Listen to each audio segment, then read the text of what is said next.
Hello everybody, मैं हूं अंकुर वशिष्ठ और मैं आप सभी का स्वागत करता हूं आज के इस नए लेक्चर में, जहां पे हम बात करेंगे इंडस वैली सिविलाइजेशन के बारे में। गाइस, ये एक ऐसा टॉपिक है जहां से आपको एग्जाम्स में क्वेश्चंस मिलेंगे ही मिलेंगे।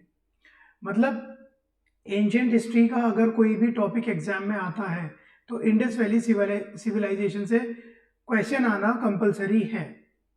यहाँ से आपको क्वेश्चन मिलेगा ही मिलेगा 110%। तो चलिए चलते हैं अपने टॉपिक की तरफ। गाइज, ये एक ऐसा टॉपिक है, आप मतलब इस पे जितने भी स्टार लगा सके उतने कम है। बहुत ही इंपॉर्टेंट टॉपिक है। गाइज, पहले हिस्ट्री के बारे में कुछ जान लेते हैं। तो मैं ज़्यादा डीप में ना जाते हुए सिर्फ मैं आपको इंडस वैली सिविलाइजेशन की हिस्ट्री के बारे में बताऊंगा। तो गाइज, इंडस वैली सिविलाइजेशन को हम प्रोटो हिस्ट्री में कंसिडर करते हैं। अभी प्रोटो हिस्ट्री क्या है? गाइस, प्रोटो हिस्ट्री वो समय है, हम उस समय को कंसिडर करते हैं प्रोटो हिस्ट्री, जहां पे लोग बागों को स्क्रिप्ट की नॉलेज हो गई थी। लोग बाग कम्युनिकेट करना सीख गए थे, लेकिन ऐसी स्क्रिप्ट जिसे हम आज तक डेसिफर्ड मतलब डिकोड नहीं कर पाए। ठीक है, तो उस समय की मैं बात कर रहा हूं, जिस समय की स्क्रिप्ट को आज तक हम डिकोड नहीं कर पाए हैं। तो उस समय को हम बोलते हैं क्या? प्रोटो हिस्ट्री कंसिडर करते हैं। मतलब जहां से हिस्ट्री हम मानते हैं कि यहां से हिस्ट्री हमारी शुरू हुई थी। ओके, तो उस समय को हम बोलते हैं प्रोटो हिस्ट्री। देखिए यहाँ पे आपको दिखेगा, can not be deciphered, proto history का हम इसे पार्ट मानते हैं। ओके, तो गाइस, ये जो इंडस वैली सिविलाइजेशन है, इसकी खोज कैसे हुई?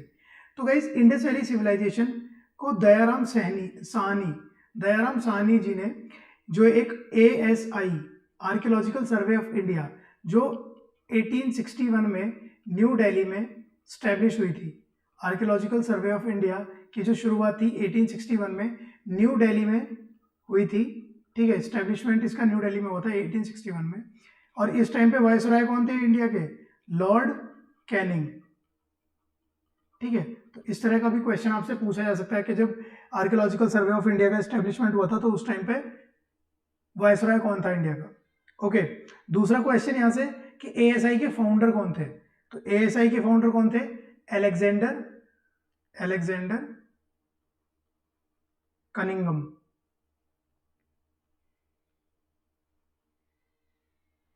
ओके, तो अलेक्जेंडर कनिंगम ने 1861 में ASI की स्टैब्लिशमेंट करी थी न्यू दिल्ली में। तो गाइज, ये जो दयाराम साहनी थे, ये इसी ASI के इंजीनियर थे, जो कि रेलवे लाइन की खुदाई करवा रहे थे सिंध पंजाब के एरिया में। ठीक है, इस साइड रेलवे लाइन की खुदाई करवा रहे थे। तो उस टाइम पे इन्हें कुछ जब खुदाई करवाते टाइम इन्हें कुछ ईंटें दिखाई दी। वहाँ पे इन्हें एक कॉलोनी दिखाई दी। तो इन्होंने और खुदाई करी तो इन्हें पूरा शहर दिखा। ठीक है, वहाँ पे तो उस शहर वो शहर था हड़प्पा। वो शहर था इंडस वैली सिविलाइजेशन का हड़प्पा शहर। तो तब इन लोगों को पता पड़ा, यार जिस इंडिया को हम मतलब इतना बैकवर्ड एरिया समझ रहे हैं, वो तो पहले से ही कितना ज़्यादा रिच कल्चर वाला है। ठीक है, और भी ज़्यादा रिच कल्चर वाला है, और भी ये मतलब और भी ज़्यादा हिस्ट्री है इसकी। तो गाइज देखिए, जैसे दयाराम साहनी जी ने हड़प्पा सिटी की खोज करी थी, वैसे ही RD बैनर्जी ने मोहनजोदारो की खोज करी थी। और इसी मोहनजोदारो को हम माउंट ऑफ डेड भी बोलते हैं। माउंट ऑफ डेड क्यों बोलते हैं वो मैं आपको आगे बताऊंगा। ठीक है, और गाइज इसी इंडस वैली सिविलाइजेशन को कई सारे नामों से जाना जाता है। जैसे हड़प्पा सिविलाइजेशन इसे इसलिए बोला जाता है क्योंकि सबसे पहली सिटी जो फाउंड हुई थी इस जगह पे, वो कौन सी थी? हड़प्पा शहर था। तो इसलिए इसे हड़प्पा के नाम से भी जाना जाता है, हड़प्पा सिविलाइजेशन। इसे ब्रॉन्ज एज के नाम से भी जाना जाता है। ब्रॉन्ज एज मतलब तांबा। उस टाइम पे उसकी लोहे की तो खोज नहीं थी, आयरन का तो लोगों को पता नहीं था। उस टाइम पे क्या था? ब्रॉन्ज एज, ब्रॉन्ज के बारे में लोगों को पता था, तो ब्रॉन्ज एज के नाम से भी जाना जाता है इसे। ठीक है, दूसरा इसका नाम है प्री आर्यन सिविलाइजेशन। मतलब आर्यंस के आने से पहले का ठीक समय जो था वो हड़प्पन सिविलाइजेशन वाला था। ठीक है, तो इसे क्रिटिसाइज भी करा गया है प्री हड़प्पन सिविलाइजेशन को, कि इसका नाम प्री हड़प्पन सिविलाइजेशन है भी या नहीं भी है। तो इसे बहुत सारे हिस्टोरियंस ने क्रिटिसाइज भी किया है। दूसरा गाइज, ये अर्बन सिविलाइजेशन था। मतलब ये शहरीकरण वाली जो सिविलाइजेशन था, ये ग्रामीण सिविलाइजेशन नहीं था, ये बहुत ही ज़्यादा एडवांस्ड और बहुत ही ज़्यादा डेवलप्ड सिविलाइजेशन था। ठीक है, तो होप आप लोगों को यहाँ तक समझ में आ गया हो। चलिए आगे की बात करते हैं गाइज। अब इसका कुछ जोग्राफिकल एक्सटेंट देख लेते हैं कि ये कहाँ से कहाँ तक फैली हुई थी। ठीक है, तो देखते हैं। तो गाइज देखिए, इसका जो स्ट्रेच है, इंडस वैली सिविलाइजेशन का जो स्ट्रेच है, वो नॉर्थ में जो हमारा स्टेट पड़ता है जम्मू एंड कश्मीर, उसका मांडा, उसमें एक जगह पड़ती थी मांडा। ठीक है, तो नॉर्थ में तो ये मांडा तक था। ठीक है, वहीं ईस्ट में ये था मेरठ के पास आलमगीरपुर, यहाँ कहीं आपको आलमगीरपुर मिलेगा। ठीक है, तो आलमगीरपुर,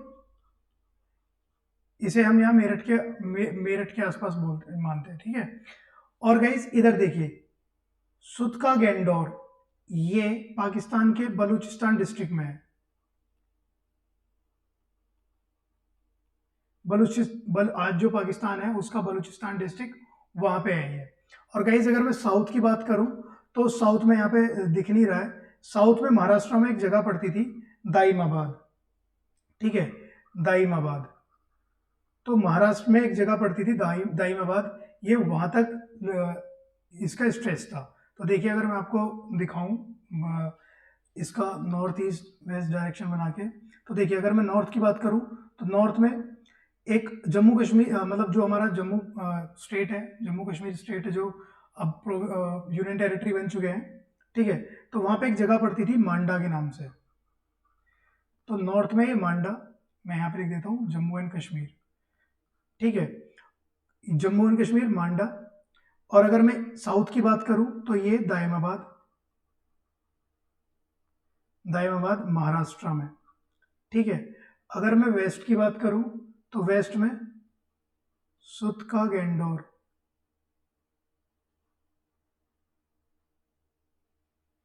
ठीक है, सुतका गेंडोर, और ये कहां पे, बलूचिस्तान में।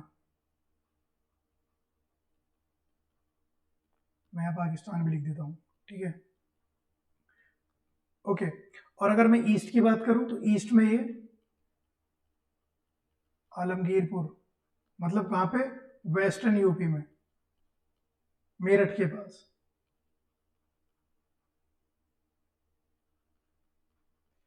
ओके, तो गाइस देखिए, ये जो जगहें हैं, जैसे मैं मांडा की बात करूं तो ये जो मांडा है ये पड़ता था चेनाब नदी के पास, चेनाब नदी के पास।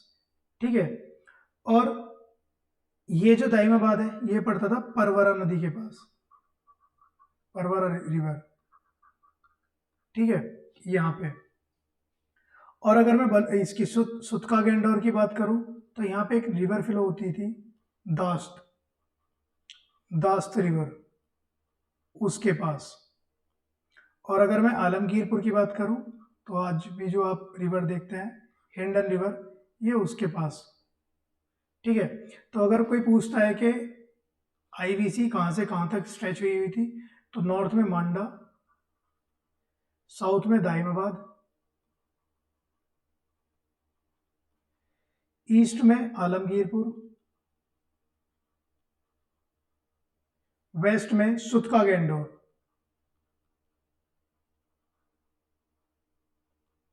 ओके, तो होप आप लोगों को यहां तक समझ में आया हो। तो चलिए आगे चलते हैं, देखते हैं आगे की बात। ये देखिए गाइस, ये देखिए, आप यहाँ पे देख सकते हैं ये नॉर्थ में मांडा। ठीक है, यहाँ पे कहीं है दाइमाबाद। ठीक है, और यहाँ पे आपको कहीं दिखेगा आलमगीरपुर। ओके, और ये आपको यहाँ दिख ही रहा है सुतका गेंडोर। ठीक है, तो देखिए कौन कौन से एरियाज में फैली हुई थी, पंजाब के एरिया में, बलूचिस्तान, गुजरात, राजस्थान, और कुछ वेस्टर्न यूपी के एरियाज भी थे। ये वेस्टर्न यूपी हमारा क्या नाम है, मेरठ, आलमगीरपुर वेस्टर्न यूपी का ये हिस्सा है। ठीक है, extended from Manda in Jammu to in the north to Daimabad in the south. देखिए मांडा नॉर्थ में, दाइमाबाद साउथ में, सुतका गेंडोर देखिए आलमगीरपुर ईस्ट में, और सुतका गेंडोर वेस्ट में। ठीक है, ये देखिए बलूचिस्तान के प्रोविंस में। ओके, आगे देखते हैं, कुछ इंपॉर्टेंट साइट्स की बात कर लेते हैं यहाँ पे आईवीसी की। तो सबसे पहली साइट आईवीसी, जो कि हमने देखा भी था कि ये आईवीसी का सबसे पहले डिस्कवर हुआ शहर था, सबसे पहले डिस्कवर्ड हुआ था ये शहर। और गाइज ये जो शहर है ये रावी नदी के बैंक पे लोकेटेड था, ठीक है। और इसकी खोज किसने करी थी? दयाराम साहनी ने, ठीक है। First site to be discovered. और यहाँ से हमें स्वास्तिक चिन्ह मिला, ये जो जिसे हम बोलते हैं ना स्वास्तिक चिन्ह, इस चिन्ह के यहाँ से हमें एविडेंस मिले हैं। ओके, तो आप देख सकते हैं कितना पुराना ये स्वास्तिक चिन्ह है ना गाइस। एक चीज मैं भूल गया गाइस, बहुत सारे लोगों ने ना आईवीसी की डेटिंग करी है कि आईवीसी कब से कब तक की थी। आईवीसी के लोग मतलब जिस हिस्ट्री के बारे में पढ़ रहे हैं, इंडस वैली सिविलाइजेशन, ये कब था, ये समय कब था। तो बहुत सारे लोगों ने इसे बताया अपने अपने हिसाब से। जैसे जॉन मार्शल ने बताया, ठीक है, कि ये जो थी 3250 बीसी से 2750 बीसी तक की थी, ठीक है। फिर मॉर्टिमर व्हीलर आए, मॉर्टिमर व्हीलर, ओके। ये दोनों ही क्या थे? एएसआई के डायरेक्टर थे, ये दोनों ही एएसआई के डायरेक्टर थे। तो इन्होंने बताया, मॉर्टिमर व्हीलर ने, कि भाई ये 2500 बीसी से ये 1500 बीसी तक की थी, ठीक है। लेकिन बाद में Dharmpal Agarwal,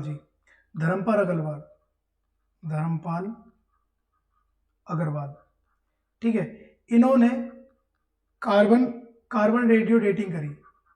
carbon radio dating से इन्होंने पता लगाया, ठीक है, कि जो हमारी ये इंडस वैली सिविलाइजेशन थी, ये थी लगभग 2300 बीसी से 1750 बीसी तक। तो आपको बहुत सारी किताबों में ना इसकी अलग अलग डेटिंग देखने को मिल जाएगी, ठीक है। तो हम जो मानते हैं ज़्यादातर वो धर्मपाल अग्रवाल की ही मानते हैं, क्योंकि ये कार्बन रेडियो डेटिंग से इन्होंने बताई थी कि ये इस टाइम से इस टाइम तक थी। तो चलिए थोड़ा सा स्पेस बना लेते हैं यहाँ पे, फिर आगे की बात करते हैं।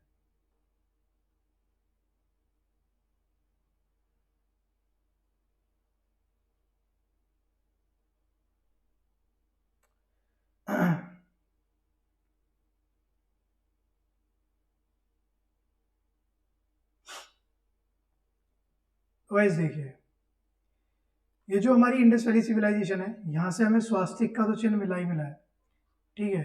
स्वास्तिक का निशान तो हमें यहाँ से मिला ही मिला है। यहाँ से गाइज हमें फूड स्टोरेज के भी हमें यहाँ से साइन मिले हैं, फूड स्टोरेज के भी हमें यहाँ से एविडेंस मिले हैं। जैसे हड़प्पा सिटी में ही हमें 6 बड़ी ग्रेनरीज मिले हैं। ग्रेनरीज मतलब हिंदी में बात करूँ अगर तो अन्नागार मिले हैं, जहाँ पे ये लोग वीट्स मतलब फूड स्टोर करते थे, ओके। तो देखिए कितने एडवांस लोग थे, अपने मतलब आने वाले जो नेचुरल कैलेमिटीज थी उनसे जूझने के लिए भी ये लोग पहले से पहले ही सोच के चलते थे, ठीक है। यहाँ से हमें सील मिली है जिसपे यूनिकॉर्न का साइन मिला है। यूनिकॉर्न मतलब आपने मोहनजोदारो देखी होगी ऋतिक रोशन की, तो उसमें एक सींग वाला जानवर दिखाया गया है, ठीक है। तो वही यूनिकॉर्न, उसे ही बोलते हैं हम यूनिकॉर्न। यूनिकॉर्न मतलब सिंगल, कॉर्न मतलब जानवर, कुछ इस तरह से इन लोगों ने दिखाया है। यहाँ से गाइस स्टेटाइट के स्टोन्स मिले हैं, स्टेटाइट्स के स्टोन मिले हैं, ठीक है। और वो स्टोन्स मतलब उनसे डाइस बना के खेला करते थे। तो ये लोग बहुत ही ज़्यादा एडवांस लोग थे, इन्हें अपने एंटरटेनमेंट का भी पता था कि हमें कैसे एंटरटेन रखना है खुद को, ठीक है। ये सफ़ेद कलर के पत्थर होते हैं जो आजकल हमें मतलब जो नदियों में मिल जाते हैं ना, सफ़ेद कलर के पत्थर, सॉफ्ट जो स्टोन्स होते हैं उनकी बात कर। ओके, आगे बात करते हैं गाइज मोहनजोदारो की, ओके, मोहनजोदारो की। तो गाइज मोहनजोदारो जो है ये इंडस नदी के किनारे पे है। मोहनजोदारो इंडस नदी के किनारे पे ये साइट है, ठीक है। एक सेकेंड, पेन का कलर थोड़ा ये सही रहेगा क्या? हाँ ठीक है, ये भी दिख रहा है। तो गाइज इंडस रिवर के किनारे पे है और ये लार्जेस्ट साइट है आईवीसी की। आज भी इसे लार्जेस्ट साइट कंसिडर करा जाता है बहुत। अभी गाइज एक साइट है, मैं आगे बताऊंगा, राखी गढ़ी के नाम से, ठीक है। तो वहाँ पे इस साइट पे बहुत ज़्यादा एक्सकेवेशन हो रहा है, ठीक है। और अभी कंसिडर करा जा रहा है कि इंडस वैली सिविलाइजेशन की सबसे बड़ी जो साइट है वो राखीगढ़ी है, ना कि हड़प्पा है। लेकिन अभी तक सिलेबस में जो है वो चेंज नहीं हुआ है, ठीक है। तो सिलेबस के अकॉर्डिंग अगर एग्जाम में क्वेश्चन आता है तो सबसे बड़ी साइट आप अभी हड़प्पा को ही लगाएंगे, ठीक है। इसकी खोज आर डी बैनर्जी ने करी थी, नॉट सो इम्पोर्टेंट अभी के लिए, ठीक है। कहाँ पे लोकेटेड है? सिंध पाकिस्तान में लोकेटेड है, ठीक है। Also known as mount of dead. इसे माउंट ऑफ डेड क्यों बोलते हैं? ठीक है, लाशों का टीला इसलिए बोलते हैं इसे क्योंकि यहाँ पे कम से कम भी 15-20 लाशें एक दूसरे के ऊपर पड़ी मिली है, ठीक है। तो इसलिए माउंट ऑफ डेड के नाम से ये शहर जाना जाता है। दूसरी यहाँ पे ग्रेट बाथ मतलब स्विमिंग पूल टाइप यहाँ पे कुछ हमें एक देखने को मिला है, ठीक है, जिसके नॉर्थ और साउथ साइड दोनों साइड पे हमें स्टेयर केसेस देखने के लिए मिले हैं, और उसी के बराबर में हमें वहाँ पे बाथरूम्स भी देखने के लिए मिले हैं, ठीक है। तो इससे हमें यह पता चलता है कि कुछ जो रिलीजियस इवेंट्स होते होंगे, या अगर मैं बात बोलूँ शाही स्नान, ठीक है, शाही बात जो होते होंगे उनके लिए इस बात को यूज़ किया जाता होगा, इस स्विमिंग पूल को यूज़ किया जाता होगा। और यहाँ पे जो बाथरूम्स के अंदर जो पानी आता था और वहाँ से जो बाहर जाता था, प्रॉपर ड्रेनेज सिस्टम था गाइस, यहाँ पे प्रॉपर ड्रेनेज सिस्टम, ठीक है। तो ये लोग बहुत ही ज़्यादा एडवांस थे, बहुत ही ज़्यादा एडवांस लोग थे। ओके गाइज, यहाँ पे हमें एक बहुत ही बड़ी ग्रेनरी भी मिली है। यहाँ पे हमें एक बिल्डिंग मिली है जहाँ पे उसमें बहुत ही बड़ी ग्रेनरी है। उसे उस टाइम के लोग बाग उसे कैसे यूज़ करते थे? फूड स्टोर करने के लिए यूज़ करते थे उसे, ठीक है, जो यहाँ पे ग्रेनरी मिली है। ओके, चलिए आगे चलते हैं गाइज। हमें यहाँ से बहुत और भी चीज़ें मिली हैं, जैसे ब्रॉन्ज डांसिंग डॉल मिली है हमें यहाँ से, देखिए as you can see here, ये ब्रॉन्ज डांसिंग डॉल, ठीक है। यहाँ से पशुपति नाथ जी की सील मिली है, एक सील मिली है जिसपे एक आदमी छपा हुआ है, ठीक है। उसके आसपास कुछ देखिए, ये देखिए कुछ एनिमल्स की फोटोज हैं, ठीक है। तो इन्हें बोलते हैं, इन्हें गॉड ऑफ एनिमल्स के नाम से भी जाना गया है। और गाइस आगे चल के इन्हें ही हम लॉर्ड शिवा के नाम से भी देखेंगे, ठीक है। ऐसा माना गया है कि यही लॉर्ड शिवा है, हमारे जो भगवान शिव है उन्हीं का ये उन्हीं से रिलेटेड ये है, ठीक है। यहाँ पे हमें एक प्रेयर हॉल भी मिला है जिसमें 20 कॉलम्स हैं, ठीक है। इस तरह की बिल्डिंग्स भी हमें यहाँ पे देखने के लिए मिली हैं, इस तरह की स्ट्रक्चर्स भी हमें यहाँ पे देखने के लिए मिले हैं। ओके, तो होप आप लोगों को ये सारी चीज़ें समझ में आई हो। नेक्स्ट बात करते हैं गाइज आगे कालीबंगन की। कालीबंगन, तो guys Kalibangan state of Rajasthan में लोकेटेड है, ठीक है, और ये रिवर घग्गर के ऊपर लोकेटेड है, ठीक है। तो कालीबंगन राजस्थान रिवर घग्गर के ऊपर लोकेटेड है। इसकी डिस्कवरी नॉट सो इम्पोर्टेंट, ठीक है, नॉट सो इम्पोर्टेंट, नहीं पूछेगा कोई। यहाँ पे हमें जुते हुए खेत मिले हैं, यहाँ पे हमें प्लॉयड फील्ड्स मिले हैं, जो जुते हुए खेत मिले हैं हमें, यहाँ पे एविडेंस मिले हैं। तो इसका मतलब क्या है?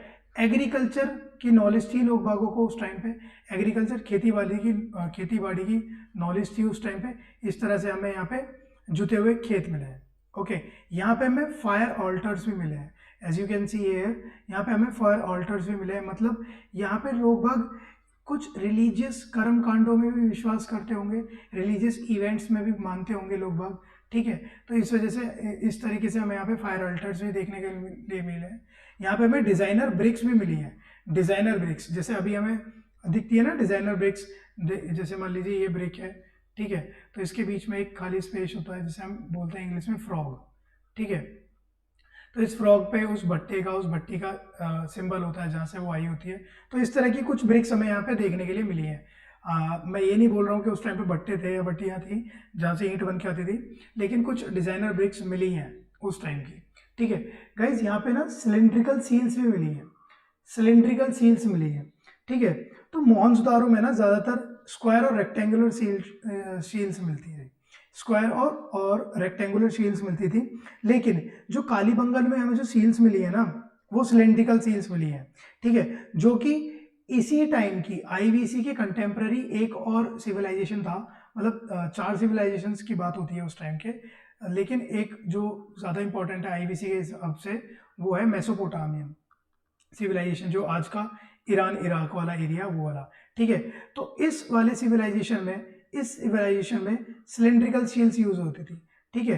तो वो सिलेंड्रिकल सील्स हमें इस साइड पे, कालीबंगन साइड पे मिली है, ठीक है।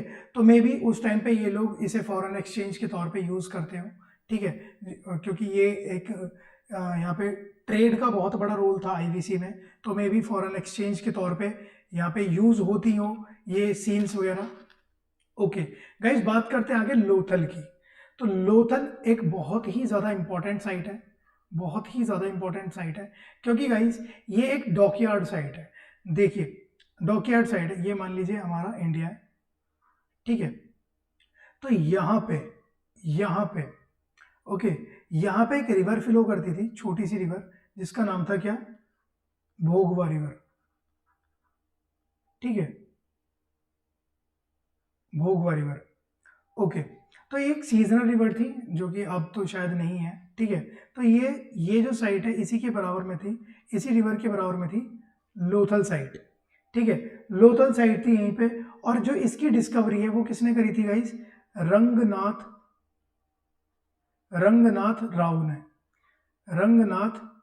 राव ने इसकी डिस्कवरी करी थी, ठीक है। ये एक डॉकयार्ड साइट है, और इसे एक ओल्डेस्ट मॉडर्न पोर्ट के नाम से भी इस साइट को हम जानते हैं, ठीक है। यहाँ से हमें क्या क्या मिला, यहाँ से हमें डॉकयार्ड मिला, फ्लावर मिल मिली, मतलब आटा चक्की मिली है, यहाँ से हमें आटा चक्की मिली है, ठीक है, आटा चक्की मिली है यहाँ से हमें।